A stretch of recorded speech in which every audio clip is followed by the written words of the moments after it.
بسم اللہ الرحمن الرحیم۔ کتب حدیث، حدیث کے موضوع پر مختلف زاویہ سے علماء محدثین نے کتابیں تحریر کی ہیں۔ علم حدیث پر ان کی تصانیف کی مشہور اقسام یہ ہے۔ سب سے پہلے الجوامع۔ جوامع جو ہے یہ جامع کی جمع ہے۔ جامع وہ کتاب ہوتی ہے جس میں اس کا مؤلف اس میں حدیثیں جمع کرنے والا، کتاب کو لکھنے والا۔ ایک لفظ بولا جاتا ہے تصنیف اور ایک ہے تالیف، دو لفظ بولا جاتا ہے۔ مصنف بھی لفظ آپ نے سنا ہوگا اور مؤلف بھی۔ تو تصنیف اور تالیف میں مؤلف اس کو کہتے ہیں یا تالیف اس کام کو کہتے ہیں جس میں دوسروں کی چیزیں اس میں جمع کی جائے، مختلف چیزیں جمع کر دی جائے، جیسے کہ محدثین نے حدیثیں جمع کی کتابوں میں۔ اور ایک مصنف جو ہے جو ابتدا سے نئی چیزیں لکھتا ہے اس کے اندر کتاب میں، اسے مصنف بولتے ہیں، اس کی کتاب کو تصنیف کہتے ہیں۔ تو عام طور پر جو لوگ لکھتے ہیں تو وہ یہ نہیں لکھتے، مصنف اپنے آپ کو نہیں کہتے، وہ مؤلف ہی کہتے ہیں۔ یہ اگرچہ انہوں نے خود اپنی طرف سے لکھا بھی ہو تو وہ یہ کہ ہمیں کیا آتا ہے، ہم تو دوسروں سے لے کے لکھنے والے، اس وجہ سے مؤلف لکھتے ہیں۔ جس میں مؤلف عقائد، عبادات، معاملات، سیر، مناقب، رقاق، فتن اور قیامت کے دن کے واقعات میں سے تمام ابواب کو جمع کرتا ہے۔ جس میں 8 باب ہو، 8 طرح کے ابواب ہو، اس کتاب کو جامع کہتے ہیں۔ کیا کیا ہو اس میں؟ عقائد کا بیان بھی ہو، عبادات بھی ساری ہو، معاملات بھی ہو، سیر سے مراد جہاد غزوات کا ذکر ہو، مناقب صحابہ کرام کے اور اہل بیت کے مناقب، سرکار کے مناقب ذکر ہو، اس کے رقاق دل کو نرم کرنے والی باتیں، اور فتنے جو قیامت سے پہلے ہوگی اور قیامت کا بیان ہو۔ کتنے باب ہوئے کل؟ 8 طرح کے ابواب، جس میں ہو عبادات، عقائد، معاملات، سیر، مناقب، رقاق۔ رقیق کہتے ہیں دل کے نرم ہونے کو، رقت بولتے ہیں اس سے، رقاق کتاب الرقاق، اور فتن اور قیامت کے ابواب جیسے الجامع الصحیح للبخاری۔ یہ الجامع الصحیح امام بخاری کی، یہ اس کا پورا نام نہیں ہے، یہ صرف اس کا علامتی نام ہے، الجامع الصحیح للبخاری۔ اصل نام اس کا کیا ہے صحیح بخاری کا؟ الجامع الصحیح المختصر من امور رسول اللہ صلی اللہ علیہ وآلہ وسلم۔ ایک لفظ یاد گرہ بھی گیا، من امور رسول اللہ صلی اللہ علیہ وسلم و سننہ و ایامہ۔ الجامع المختصر المسند من امور رسول اللہ صلی اللہ علیہ وسلم و سننہ و ایامہ۔ المسانید، مسند جن کے نام ہے، مثلا مسند امام ابو حنیفہ ہے، مسند طیالسی ہے، اس طرح سے مسند کے نام سے کتابیں ہیں۔ مسند امام احمد بن حنبل ہے۔ حدیث کی وہ کتاب جس میں ہر صحابی کی روایات موضوع اور عنوان کی طرف دیکھے بغیر الگ الگ ایک طریق پر یکجا کر دی جائے۔ ویسے آپ حدیث میں پڑھ رہے تھے مثلا محطہ میں کہ ایک باب ہے، اس کے نیچے تمام اس باب سے متعلقہ حدیث اس میں بیان ہوئی ہے۔ راوی اس باب میں مختلف حدیثیں ہیں تو مختلف راوی ان کے، ایک راوی کی ساری حدیثیں، ایک محدث کی، ایک صحابی کے مثلا ساری حدیثیں جو ہے وہ چاہے کسی عنوان کی ہے، ان کو اکٹھے ذکر کرنا، جن کتابوں میں اس طرح سے ذکر کیا گیا ہے، ایک راوی کی ساری حدیثیں بیان کر دی گئی ہے۔ اب باب کو نہیں دیکھا گیا کس باب کی حدیث ہے، کس موضوع کی حدیث ہے، حدیث کو موضوعات کو دیکھے بغیر صرف راوی کے لحاظ سے ایک راوی کی تمام احادیث کو ایک مقام پر جمع کیا گیا ہے۔ ان حدیثوں کن کتب کو کیا کہتے ہیں؟ مسند۔ سنن وہ کتب جن میں احادیث کو فقہی اعتبار سے ترتیب دیا گیا ہو۔ فقہ میں آپ سب سے پہلے باب کون سا پڑھتے ہیں؟ طہارت کا، اس کے بعد نماز کا، پھر زکوٰۃ، روزہ، حج، اس طرح۔ تو جس میں وہ کتب جن میں احادیث کو فقہی ابواب پر ترتیب دیا گیا ہو تاکہ وہ استنباط احکام میں فقہا کا مصدر اور مرجع بن سکے، تاکہ حدیث سے احکام کو مستنبط کرنے، مسائل کو اخذ کرنے میں فقہا کا مصدر بن سکے۔ آپ نے فقہ اصول فقہ میں پڑھا کہ یہ کام کن کا ہے؟ فقہا جو محدثین ہے، مجتہدین ہے، انہوں نے کیا کیا؟ حدیث سے مسائل کو اخذ کیا اور مسائل کو نکال کر تو امت کے لیے رکھ دیا، انہوں نے لکھ دیا انہیں. تو یہ جو حدیث کیا ہے؟ مصدر ہے، اور یہ کتابیں مصدر ہے، مرجع ہے، جن کی طرف رجوع کیا جاتا ہے، جن سے چیزیں مصدر کیا لینے کی جگہ، جن سے حدیث لی جاتی ہے، مرجع مانا رجوع کی جگہ، اور استنباط احکام، تاکہ یہ کتابیں مسائل کے استنباط میں فقہا کا مصدر اور مرجع بن سکے. یہ جوامع سے مختلف ہوتی ہے اور الگ ہوتی ہے. یہ جوامع سے مختلف اور الگ ہے کیونکہ ان میں وہ احادیث اخذ نہیں کی جا سکتی، وہ حدیث ان میں موجود رہی ہے جو عقائد، سیر اور مناقب کے ساتھ تعلق رکھتی ہے. 3 ابواب ان میں نہیں ہوتے. کون سے؟ عقائد، سیر اور مناقب سے متعلق. بلکہ یہ فقہ کے ابواب پر اور احکام کی احادیث پر محدود ہوتی ہے. ان میں جو فقہی ابواب ہے وہ ان میں ہوتے ہیں، اور احکام جن میں شرعی مسائل جن سے ثابت ہوتے ہیں وہ اس میں ہوتے ہیں. جیسے سنن ابی داؤد ہے، سنن نسائی ہے، سنن ابن ماجہ ہے.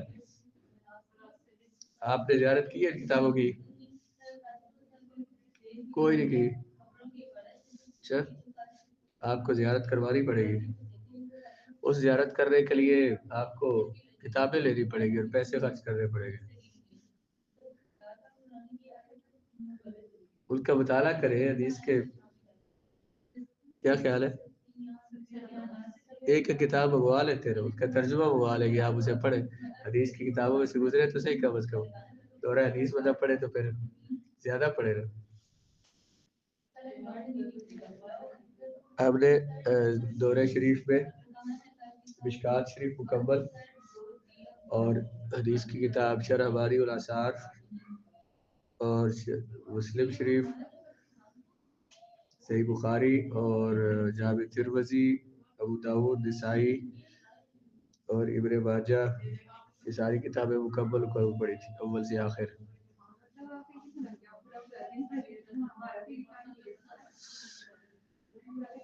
نہیں، کلاس تو ہماری اتنا ٹائم نہیں ہوتی تھی، اس کے بعد تو ہمیں اپنے سبق پڑھنے ہوتے تھے.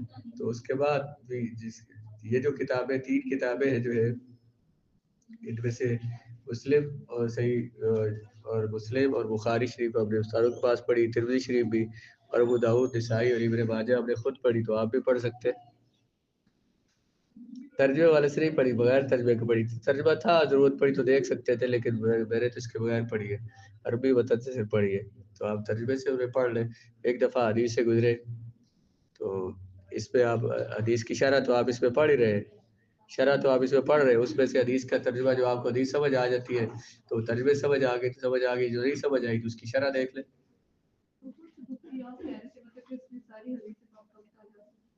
کس پہ؟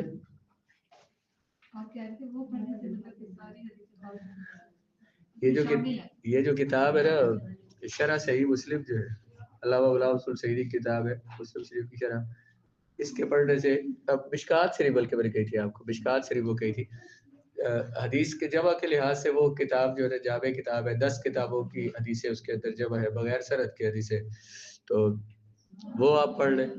تو وہ بھی ان سب کی جامع ہے، یعنی وہ پڑھ لی تو سمجھے کہ آپ نے بخاری شریف، مسلم شریف کی اور تمام کتابوں کی 10 کتابوں کی کم از کم، اس میں موطا کی حدیثیں بھی ہیں، اور مسند امام احمد بن حنبل کی حدیثیں ہیں، اور سنن دارمی ہے، سنن دارقطنی ہے. تو مسند ایک تو اور کتابیں بھی ہیں اس میں جن کی حدیث اس میں جمع ہے. تو بہت عظیم الشان کتاب ہے، اسے پڑھ لیں. پھر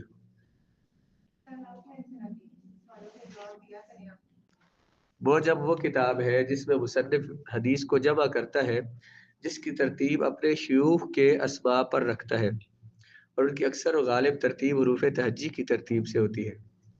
وہ کتاب جس میں کتاب کا مصنف، جس نے کتاب کو بے حدیث جمع کی ہے، ان حدیث کی ترتیب اپنے جو اساتذہ ہیں، اپنے جو شیوخ ہیں، ان کے نام سے ترتیب دیتا ہے. مثلا 100 اساتذہ سے اس نے حدیث لی ہے، 200 سے لی ہے، 500 سے لی ہے، تو ان کے نام جو ہے نا حروف تہجی کے اعتبار سے، اس کا الف سے نام شروع ہوتے ہیں، پہلے ساری ان کی حدیثیں بیان کرے گا. بعد سے جن کا نام شروع ہوتا ہے پھر ساری حدیثیں جو ان سے لی ہے ان کی روایت بیان کرے گے. جیسے امام طبرانی کی الموجم الصغیر ہے، الموجم الاوسط ہے، الموجم الکبیر ہے. کتاب العلل، علل وہ کتابیں ہیں جو معلول احادیث پر مشتمل ہے، جن میں حدیث کی وجہ علتیں بیان کی گئی ہے۔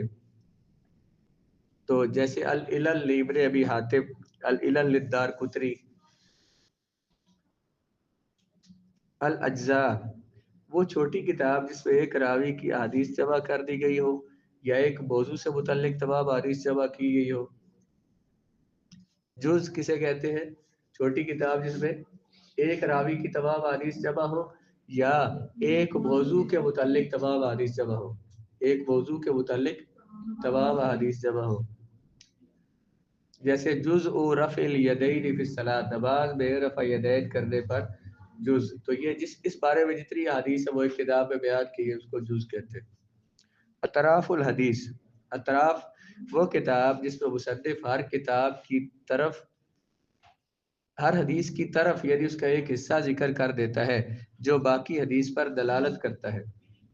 وہ کتاب جس میں مصنف ہر حدیث کی کا ایک جز، ایک طرف ذکر کر دیتا ہے جو باقی حدیث پر دلالت کرتا ہے، پھر اس متن کی تمام اسانید بیان کر دیتا ہے، یا تو مکمل استیاب کے ساتھ یا ایک کتاب سے مقید کر کے۔